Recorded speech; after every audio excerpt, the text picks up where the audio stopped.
The station had 17 docking rings, and the humans used the smallest one. Cal Rourke noticed this. He did not say anything about it. He walked through the connector corridor with Dana Wolf 2 steps behind him. He carried a gray bag over one shoulder and a ceramic coffee cup in his right hand. The cup was old. The handle had a chip on it. He held it the way some people hold things they have carried a long time, not carefully, exactly, but with a kind of automatic attention that meant the grip never changed.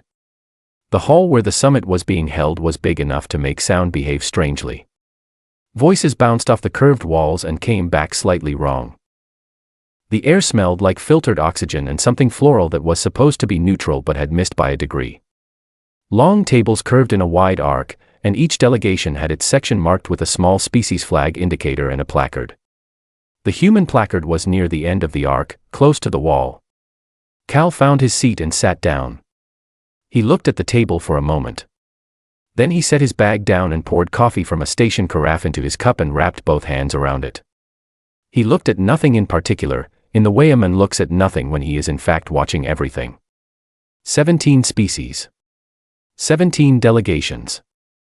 Some of them had never shared pressurized air before today. The hall filled slowly. Each delegation arrived with some kind of ceremony, some with formal escorts, some with flags or banners or attendants arranged in specific patterns that meant things Cal did not fully understand and did not need to. He watched it all with the same expression he used for watching weather out a window. Saraveth of the Veil Dominion arrived last. She came with 6 attendants and a formal escort and a robe that moved when she walked like it had been designed to be noticed.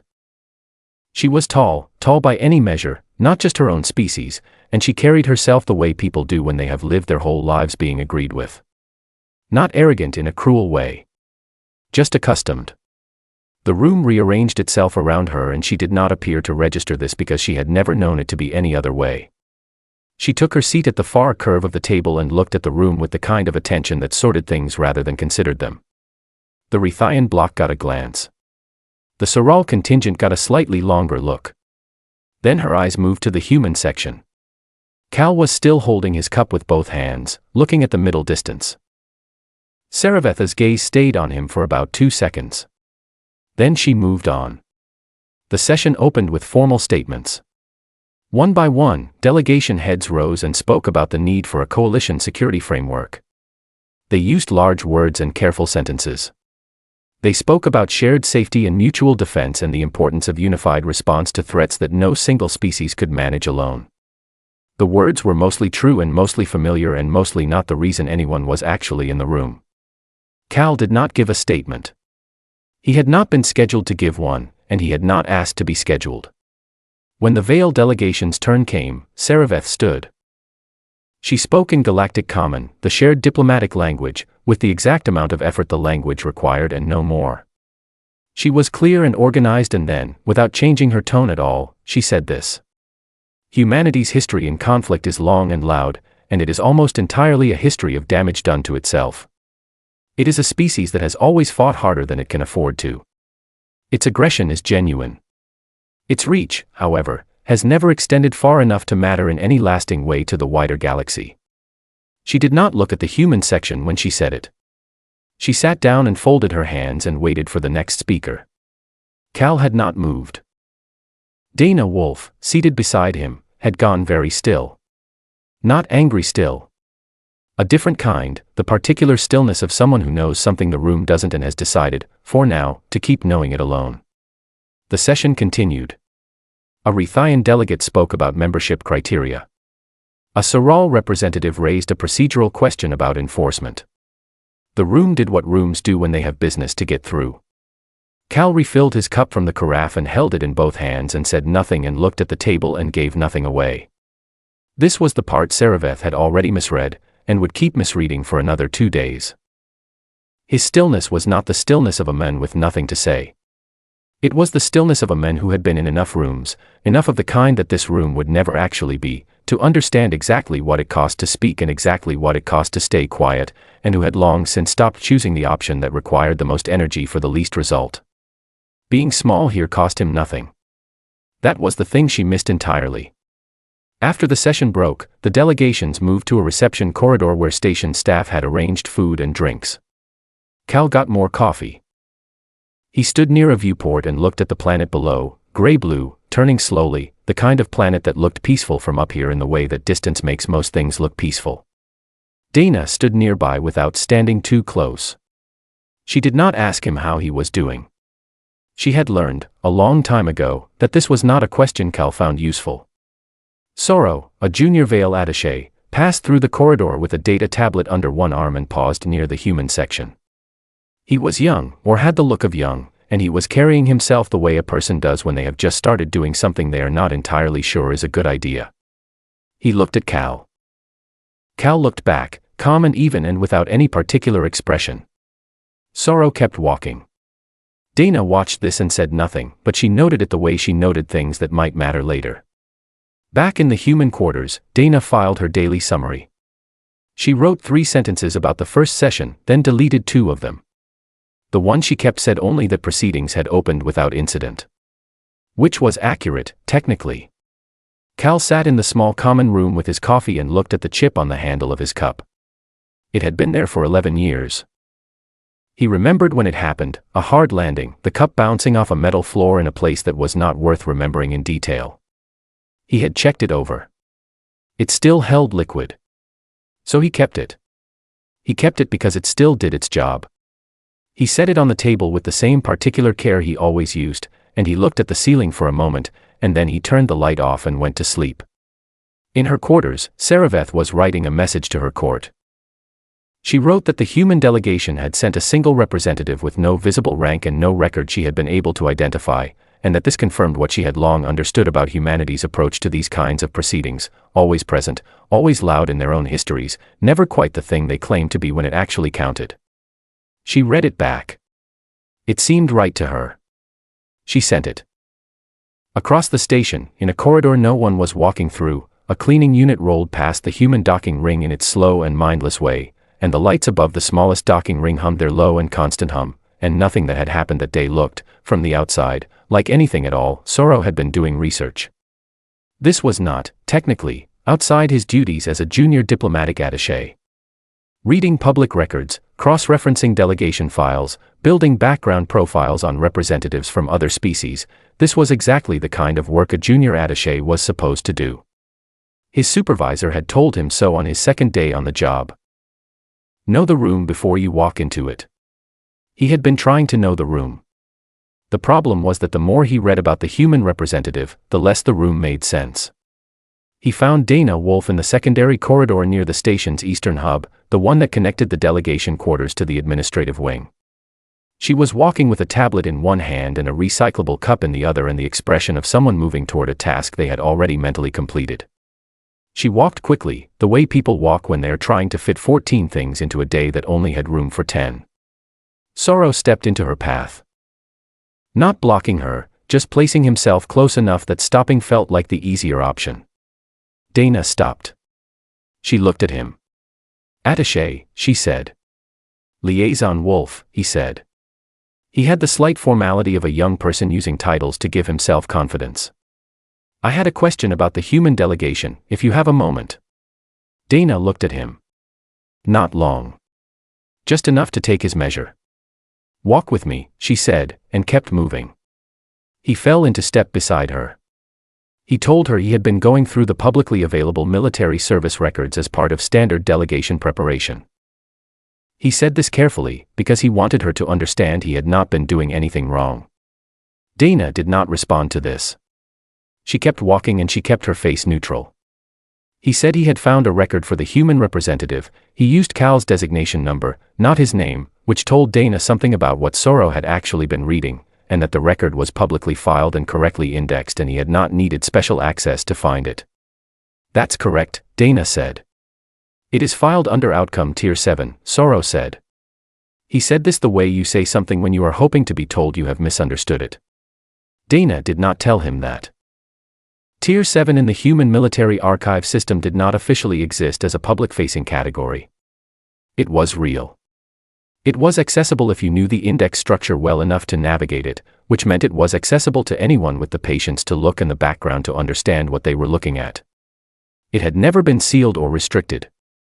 The decision, made 14 years ago, had been to file it openly and attach no special flags to it, on the theory that the absence of flags was its own kind of concealment.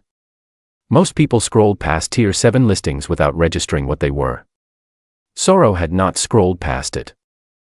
The classification under that tier, Sorrow said, and then he paused, choosing his next words the way you choose footing on uneven ground. It describes a specific category of tactical outcome.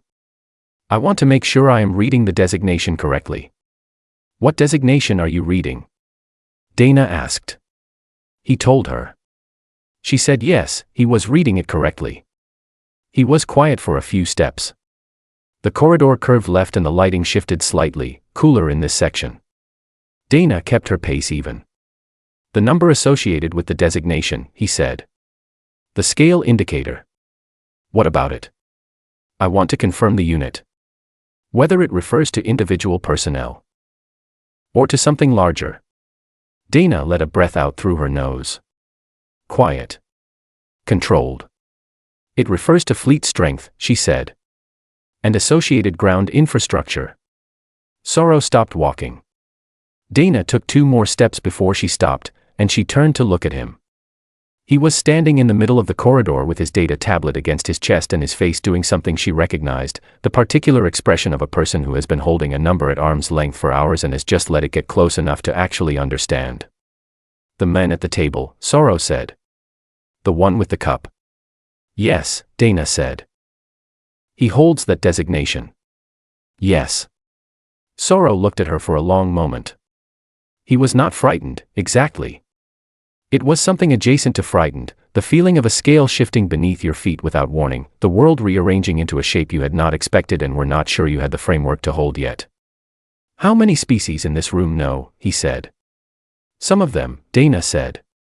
The ones that have been paying close attention for the past 15 years.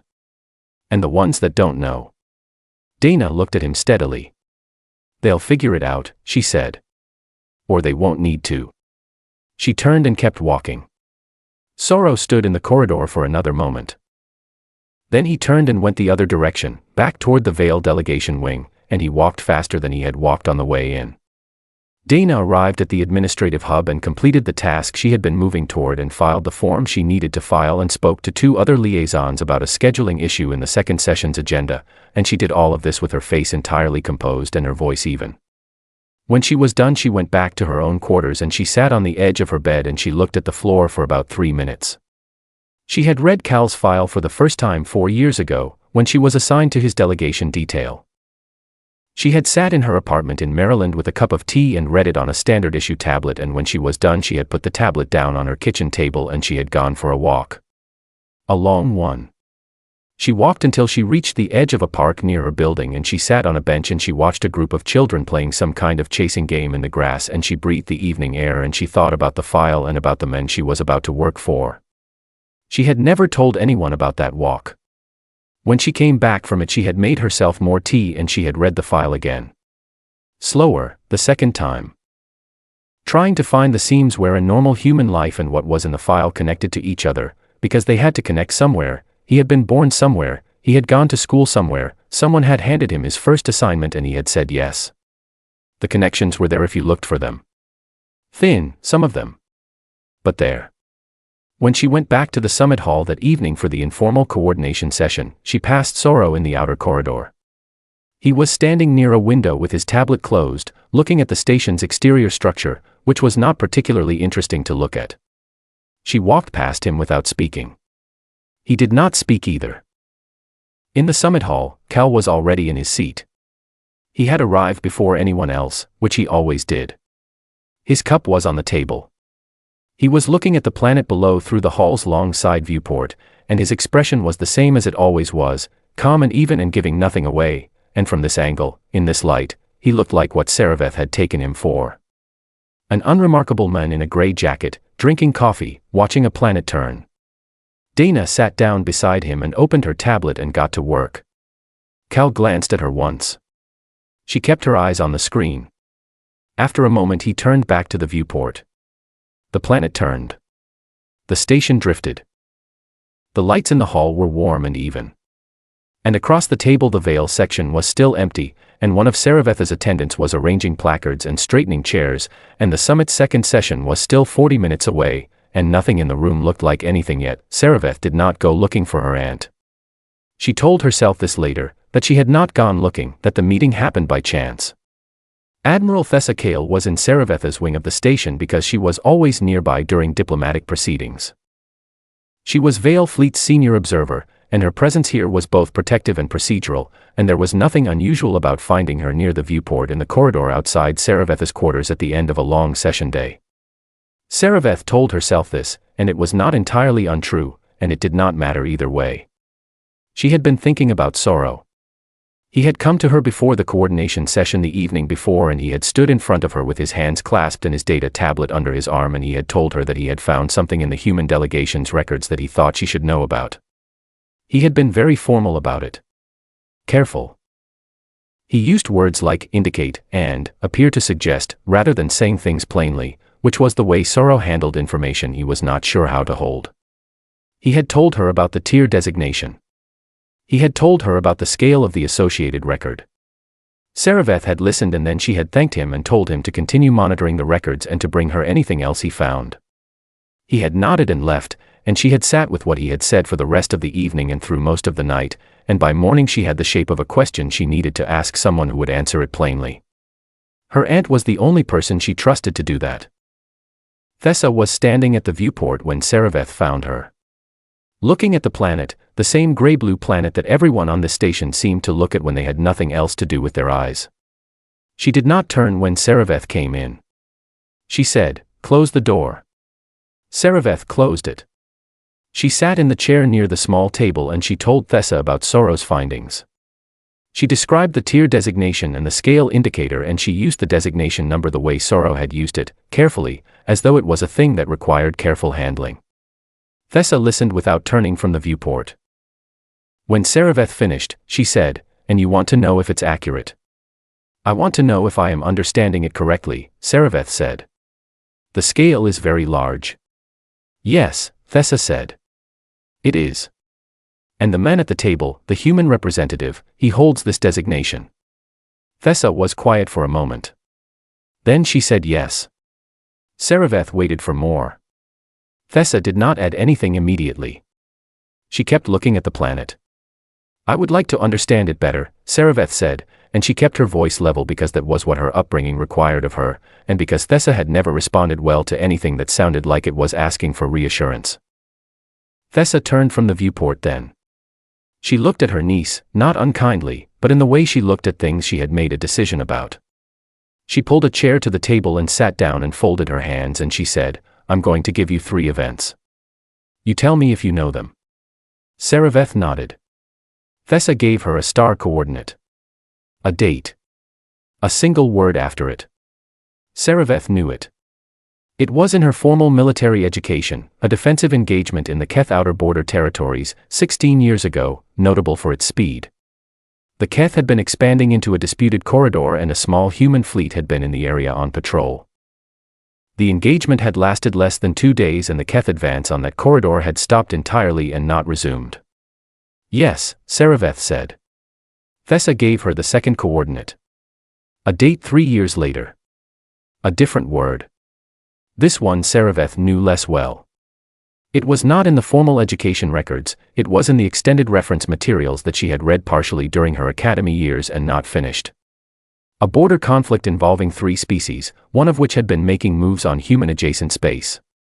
The conflict had been uneven. It had resolved faster than anyone had modeled. "I know of it," Sareveth said. Thessa gave her the third one. Sareveth knew it immediately. Every person raised in the Dominion knew it. It was in every Veil history text written in the past 12 years, not because the Veil had been involved directly, but because what it marked was the end of something, the end of an expansion that had been proceeding steadily and systematically for 30 years and had consumed 11 frontier territories and redirected trade routes across half the known systems. The Keth expansion. The end of it. The history texts called it a complex multi-vector collapse, because the ending had been swift enough and complete enough that it resisted a single clean description. The text said that the collapse was the result of several simultaneous strategic failures on the Keth side. They noted that human involvement was a factor.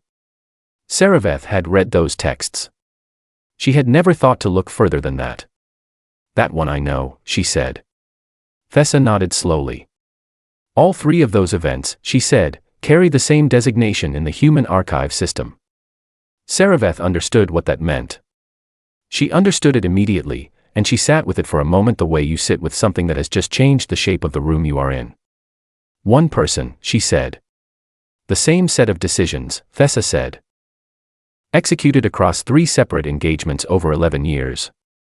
Saraveth thought about the men at the table with the gray jacket and the chipped cup. She thought about his face, which she had looked at for 2 seconds and then looked away from because it had seemed like there was nothing to see. She thought about the stillness of him when she had made her remarks about humanity's limited reach. He didn't react, she said. It was not really a question. No, Thessa said. He sat there and held his cup. Yes. Saraveth was quiet for a moment. Then, why is he here? As a diplomatic representative. Why this summit, why him? Thessa looked at her with an expression that was not unkind but was also not soft. Because they asked him to come, she said, and he had no reason to say no. This room cannot give him anything and it cannot take anything from him. He came because someone decided his name would be useful to have at the table, and he agreed, and he sat down. She paused.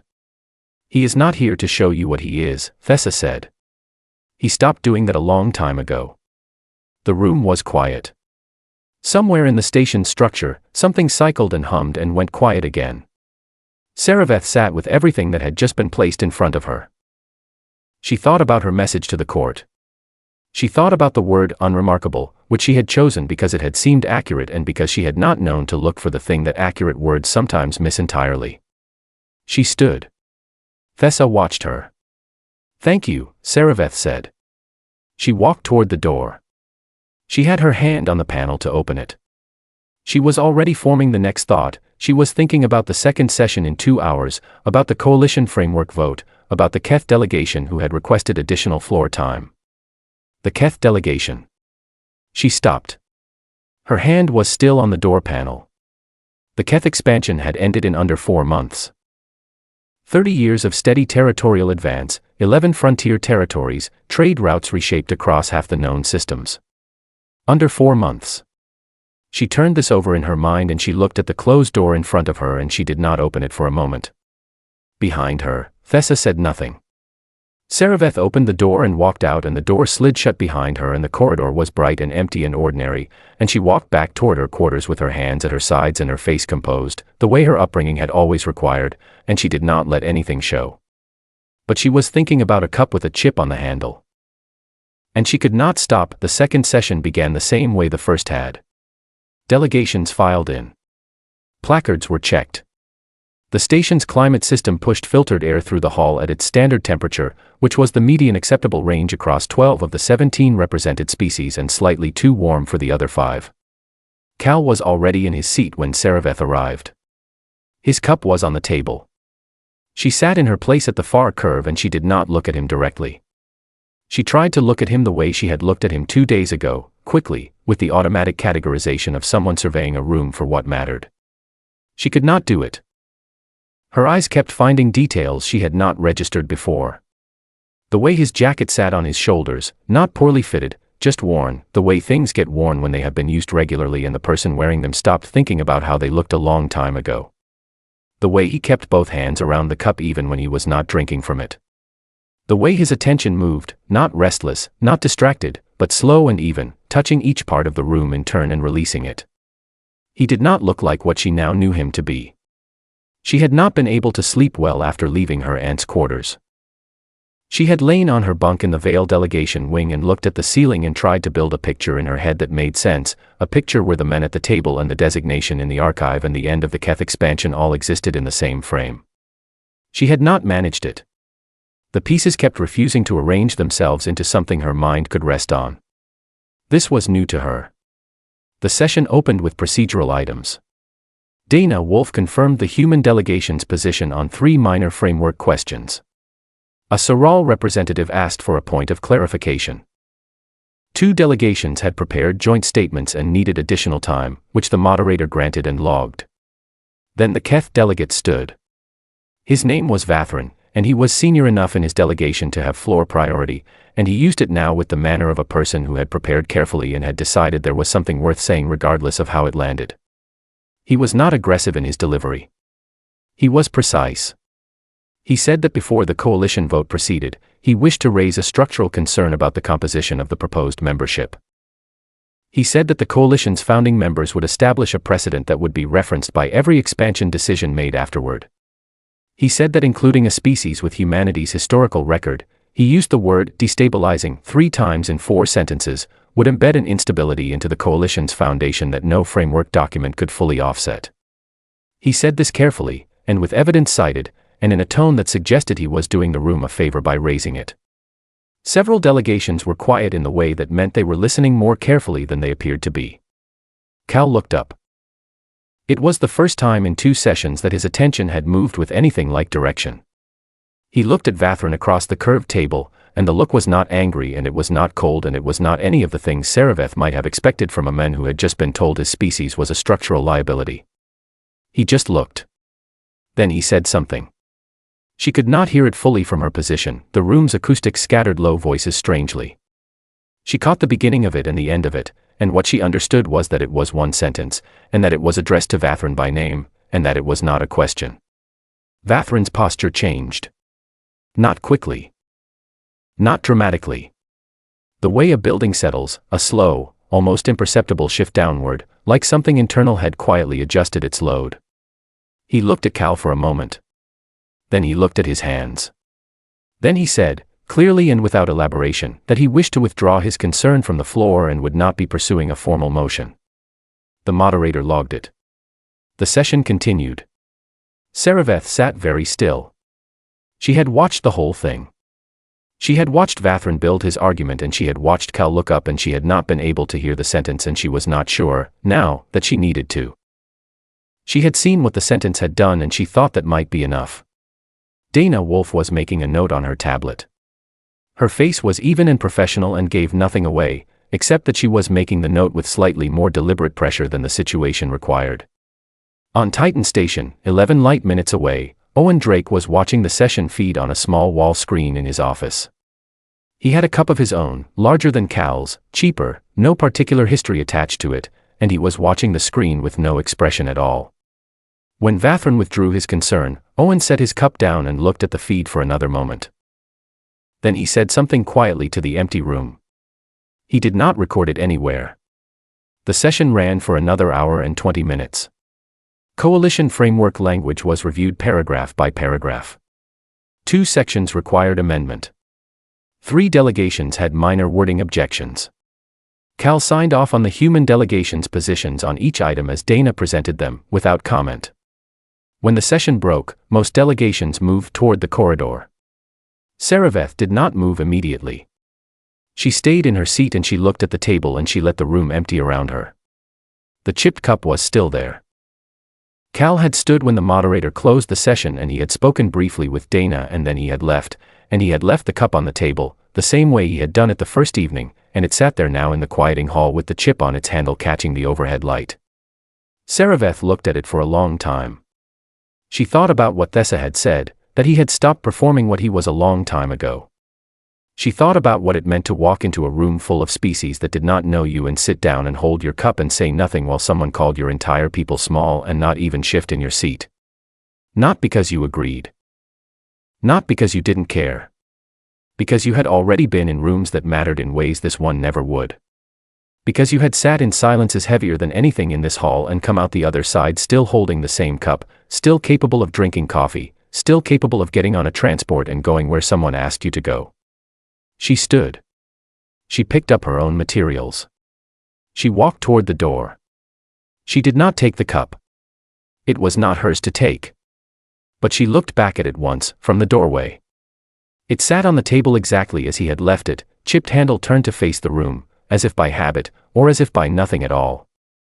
She went back to her quarters and she sat at her desk and she looked at the unfinished message to her court, the one about the unremarkable human representative, and she read what she had written 2 days ago, and she did not delete it. She just looked at it for a while. Then she closed the tablet and she did not send anything that night. The observation deck on Concord Station's upper ring was not listed in the official delegation amenities. It was accessible if you knew where the access corridor was, and if you had a station clearance level high enough to open the door at the end of it, which both Cal and Saraveth happened to have for different reasons. She did not plan to go there. She went anyway.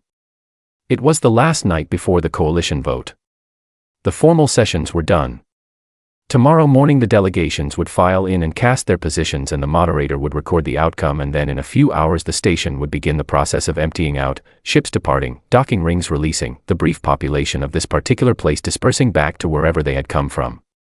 The hall that had held 17 species together for 5 days would be cleaned and reset and left ready for the next time someone needed a neutral place above a neutral planet to try and agree on something. Saraveth had been in her quarters and she had not been sleeping, and she had gotten up and walked and she had ended up at the access corridor, and the door had opened for her clearance, and she walked through. Cal was already there. He was standing at the viewport that ran along the full outer wall of the deck, curved to follow the station's hull.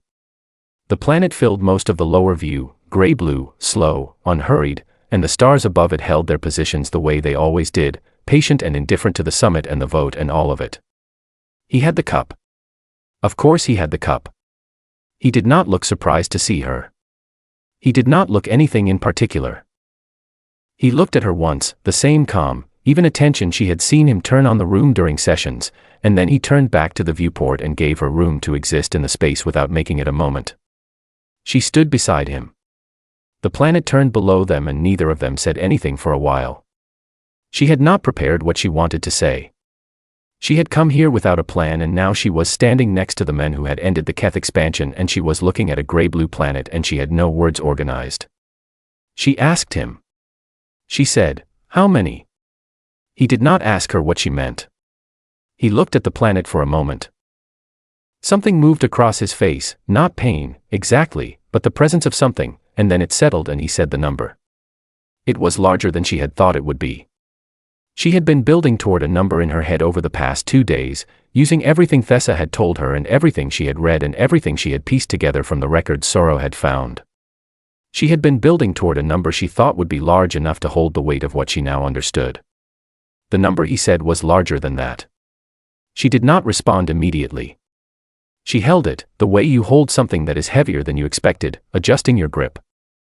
Then she said she was sorry. He looked at her. Directly, for the first time, not the survey of a room, but actual attention, the kind that focused and stayed. He looked at her for a moment and she had the feeling of being seen by something that had been seeing things for a very long time and knew the difference between one kind of person and another. "You weren't wrong," he said. She did not follow that immediately. He said it without accusation and without bitterness, and she could not find where it was pointing. "When you were that young," he said, "neither was I was exactly what you said. Small. Loud. Trying to get somewhere for reasons I didn't fully understand." He looked back at the planet. "The problem," he said, "is that what you become, it happens because of what happens to you, not because you chose it. And then you carry the size of it. And it doesn't get lighter. You just get more used to the weight." She thought about this. She looked at the cup in his hands, both hands around it, the same way, the same grip, and she thought about what it meant to carry something across 50 light years in a carry case. Not a weapon. Not a decoration. A ceramic cup with a chip on the handle that had survived things it was never built for, because someone had kept choosing to bring it along. "Why do you still come," she said, "to things like this? If it costs you nothing, if nothing in these rooms can give you anything or take anything from you, why say yes?" He was quiet for a moment. "Because sometimes the room needs someone in it who can't be moved," he said. "And I can do that without it costing anything. So. The word sat there, simple, complete. She thought about Vathran. She thought about the one sentence, the words she had not been able to hear, and the way Vathran had gone quiet after them. She thought about what it might be like to be Vathran, to look across a table at a man you have just publicly called a structural liability, and to hear one sentence in response, and to understand immediately, not from anger, not from a threat, just from understanding who was in front of you, what they had already done and absorbed and continued past, that you had badly miscalculated. She thought about herself. She had said her piece on the first day without looking at him, and she had sent her message to the court, and she had been so certain and so organized in her certainty, and none of it, not one part of it, had been designed to be cruel. She had just been wrong about the size of what she was looking at. That was almost worse. I sent a message to my court, she said. About you. I called you unremarkable. He made a sound that was almost a laugh. Not quite. But close enough that she looked at him. That's all right, he said. It isn't, she said. He looked at her again. People see what's in front of them, he said. I don't look like what I am. I've been aware of that for a long time. He paused. I prefer it. She thought she understood that. The not looking like what you are. The space it created around you. The way it let you sit in rooms full of people who were performing what they were and say nothing and hold your cup and let them all read your silence as emptiness rather than as a choice. The observation deck was quiet. The ventilation system breathed its slow air. The planet below them continued its turning. She said, I hope the coalition is useful. I hope it works. It'll work for a while, he said. Long enough. She nodded. This seemed honest. She said good night. He did not say anything, but he gave her a small nod, which in him felt like more than that. She walked back through the access corridor and through the station's lit passages and back to her quarters, and she sat at her desk and she looked at the message to her court, still open, still unfinished, and she deleted it. She started a new one. It was shorter. She wrote that the summit had concluded well. She wrote that the coalition appeared viable. She wrote that she had spoken to a human representative and that her assessment had required updating. She read it back. She sent it. In the morning the coalition vote passed. 17 delegations, 16 in favor, 1 abstention that was logged and noted and did not change the outcome. Cal voted and then returned his diplomatic badge at the exit desk and picked up his bag. Dana Wolf walked with him to the docking ring, the small one, on the station's lower level, and they spoke briefly about the debrief schedule and the travel window back to human space. He got on the transit. He did not attend the reception. On Titan, Owen Drake filed his post-summit report. Under the heading for Human Delegation Performance, in the field marked Assessment Summary, he typed 2 words, fair enough. He looked at them. He submitted the report. He got more coffee. The chipped cup traveled 11 light minutes behind the filed report, in a gray bag, in a carry case, in the dark between stars. Moving the same direction it had always moved. Still in one piece. Still doing its job.